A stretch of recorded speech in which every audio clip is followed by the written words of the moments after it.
इस कहानी की शुरुआत होती है 7 अक्टूबर 2011 को। साहिल मल्टीनेशनल कंपनी में काम करता था। साहिल की कंपनी वालों ने कहा तुम्हें मुंबई जाना है किसी असाइनमेंट के सिलसिले में। साहिल की अभी शादी जो हुई थी वो 10 दिन पहले हुई। साहिल नहीं चाहता था कि नई नई शादी हुई है अपनी वाइफ को छोड़कर किसी अदर स्टेट में जाओ, लेकिन साहिल को मजबूरन जाना पड़ता है। साहिल जब मुंबई पहुंच जाता है तो मुंबई से एक दिन अपनी वाइफ को कॉल करके कहता है मेरा मन नहीं लग रहा, क्या तुम मुंबई आना चाहती हो? जैसे ही साहिल की वाइफ तान्या ये बात सुनती है वो बहुत ज्यादा खुश हो जाती है। तान्या कहती है मेरा बचपन से सपना था कि मैं मुंबई को देखूं। हमेशा मैंने मुंबई को फिल्मों में देखा है, ये पहली बार मेरे को मौका मिल रहा है कि मैं मुंबई को आंखों से देखूंगी। साहिल कहता है ठीक है मैं तुम्हारी टिकट बुक करा देता हूँ। साहिल तान्या के लिए टिकट बुक करा देता है। जब टिकट बुक हो जाती है तो तान्या की जो सास ससुर है वो भी परमिशन दे देते हैं कि तुम मुंबई चली जाओ। तान्या बेंगलुरु रेलवे स्टेशन पहुंचती है और जो उसका बर्थ होता है उस पे जाके बैठ जाती है। तान्या को उसका हस्बैंड कहता है साहिल की तुम किसी से बात मत करना और कोई खाने पीने की चीज है तो खाना पीना मत। तान्या कहती है ठीक है मैं किसी से बात नहीं करूंगी। तान्या जिस डिब्बे में बैठी थी वहां पे और भी लोग बैठे थे और ठीक तान्या की सामने वाली सीट पे दो स्ट्रेंजर बैठे हुए थे, दो व्यक्ति बैठे हुए थे जो कुछ समय तक किसी से बात नहीं कर रहे थे, लेकिन जब ट्रेन चलने लगती है और 1-2 घंटे बीत जाते हैं तो वो दोनों व्यक्ति आपस में एक दूसरे से बात करने लगते हैं। फिर उसमें से एक व्यक्ति तान्या से पूछते हैं क्या तुम मुंबई जा रही हो? तान्या कहती है हाँ मैं मुंबई जा रही हूँ। फिर वो कहता है लगता है कि तुम मुंबई पहली बार जा रही हो।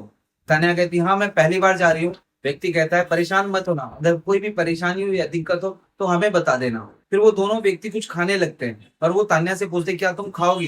तान्या साफ मना कर देती है नहीं मुझे नहीं खाना। फिर तान्या अपने हस्बैंड को कॉल करती है और कहती है कि मैं सीट पर बैठ गई हूँ, ट्रेन चलने लगी है। और वो बताती है कि यहाँ पेड़ है, पौधे है, पहाड़ देखने को मिल रहा है। वो सारी चीजें को एक एक करके फोन पे अपने हस्बैंड साहिल को बता रही होती है। तान्या एक एक चीज एक्सप्लेन करती है अपने सास ससुर के साथ, अपने हस्बैंड के साथ। तभी तान्या कुछ खाने लगती है और वो दोनों व्यक्ति तान्या को देख रहे होते। तभी उनमें से एक व्यक्ति की नजर तान्या के खाने पे पड़ जाता है। तान्या को मजबूरन पूछना पड़ जाता है क्या आप कुछ खाएंगे? वो कहते हैं हाँ खा लूंगा और तान्या उसे कुछ खाने के लिए दे देते हैं। अब इन तीनों के बीच में बात होने लगती है। तान्या और वो दोनों व्यक्ति आपस में बात करने लगते हैं, सारी चीजें शेयर करने लगते हैं कि साहिल क्या करता है, आप लोग क्या करते हैं। अब तान्या सिर्फ मुंबई स्टेशन से 150 किलोमीटर की दूरी पे थी। वो अपने हस्बैंड को कॉल करती है और कहती है कि मैं मुंबई से सिर्फ 150 किलोमीटर की दूरी पे हूँ। साहिल कहता है कि तुम परेशान मत होना, मैं रेलवे स्टेशन पे तुम्हें लेने आ जाऊंगा। तान्या कहती है ठीक है और फोन को कट कर देती है। फिर वो दोनों व्यक्ति तान्या से पूछते हैं चाय पियोगी क्या?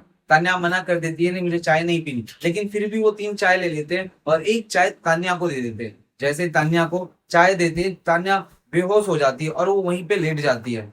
और जब तान्या की आंख खुलती है तो तान्या देखती है कि वो एक कार के अंदर है और कार बहुत स्पीड में चल रही है। तान्या चीखती चिल्लाती है और कहती है कि तुम मुझे कहाँ लेकर जा रहे हो?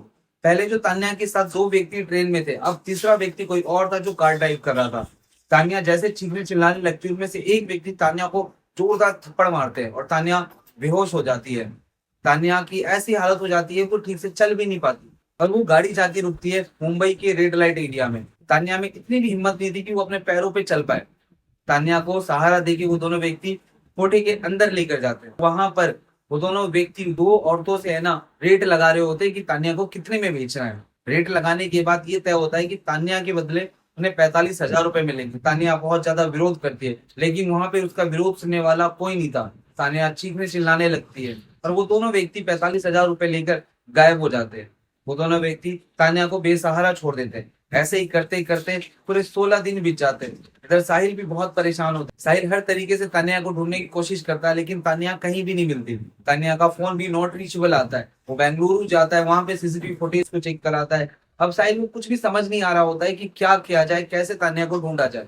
पूरे 16 दिन बीत जाते हैं और दिन होता है 23 अक्टूबर 2011 का। जो कोठे की मालकिन होती है वो तान्या से कहती है ये तुम्हारे लिए लास्ट चांस है, अगर अब तुम धंधा स्टार्ट नहीं करोगी तो हम तुम्हें जान से मार देंगे। और तान्या भी टूट जाती है, वो तैयार हो जाती है, उन औरतों की तरीके से कपड़े पहन लेती है जो दूसरे मर्द को लुभाने की कोशिश करती है। तान्या को मजबूरन इस काम में उतरना पड़ता है। वहां पे एक कस्टमर आता है और उससे कहते हैं कि तुम सेलेक्ट कर लो। वो कस्टमर तान्या को सिलेक्ट करता है और तान्या के साथ एक कमरे में चला जाता है। जैसे ही वो कमरे को बंद करता है तान्या बहुत धीरे धीरे रोती है कि आवाज बाहर न जाए, बाहर वालों को ना पता चले कि मैं अंदर रो रही हूँ। और तान्या उस व्यक्ति से रिक्वेस्ट करती है कि भैया मैं ऐसी औरत नहीं, मुझे जबरन यहाँ पे पहुंचा दिया गया, मेरे साथ धोखा हुआ है। वो व्यक्ति भी अपनी इंसानियत दिखाता है, हालांकि वहां पे आने वाले लोग इतने शरीफ तो होते नहीं है, लेकिन वो अपनी इंसानियत दिखाता है तान्या के लिए। तो तान्या से पूछता है मैं तुम्हारे लिए क्या कर सकता हूँ। तान्या कहती मुझे अपने हस्बैंड से बात करनी है। और यहाँ 16 दिन बीत चुके होते हैं, तभी साहिल के फोन पे एक अननोन नंबर से कॉल आता है। साहिल कॉल को अटेंड करता है, और जैसे ही कॉल अटेंड करता है तो साहिल को आवाज आती है कि मैं बोल रही हूँ तान्या। साहिल बहुत ज्यादा परेशान हो जाता है, उससे पूछता है कि तुम कहाँ हो। तान्या मना कर देती है, मुझे कुछ भी नहीं पता। फिर जो कस्टमर था वो सारी चीजें बताता है साहिल को कि इस कोटे पे इस कमरे नंबर में तान्या है। साहिल अब परेशान हो जाता है कि तान्या को कैसे बचाया जाए। अगर पुलिस को इन्फॉर्मेशन देते हैं वहां पे, अगर रेड पड़ता है तो ऐसा ना हो तान्या को गायब कर दे ये लोग। साहिल सूझबूझ के साथ काम लेता और कोठे पे कस्टमर बन के चला जाता है। साहिल को बहुत सारी लड़कियां दिखाई जाती है, लेकिन साहिल को कोई भी पसंद नहीं आता। एंड में साहिल को तान्या को दिखाया जाता है, जैसे वो लोग तान्या को दिखाते हैं साहिल उसे पसंद कर लेता है और कमरे में चले जाता है। कमरे में जाने के बाद तान्या उसे पूरी स्टोरी बताती है।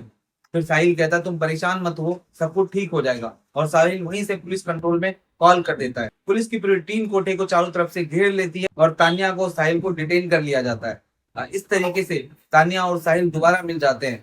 ऐसे ही क्राइम तक की स्टोरी सुनने के लिए चैनल को सब्सक्राइब करें, लाइक करें, शेयर करें, कमेंट करें।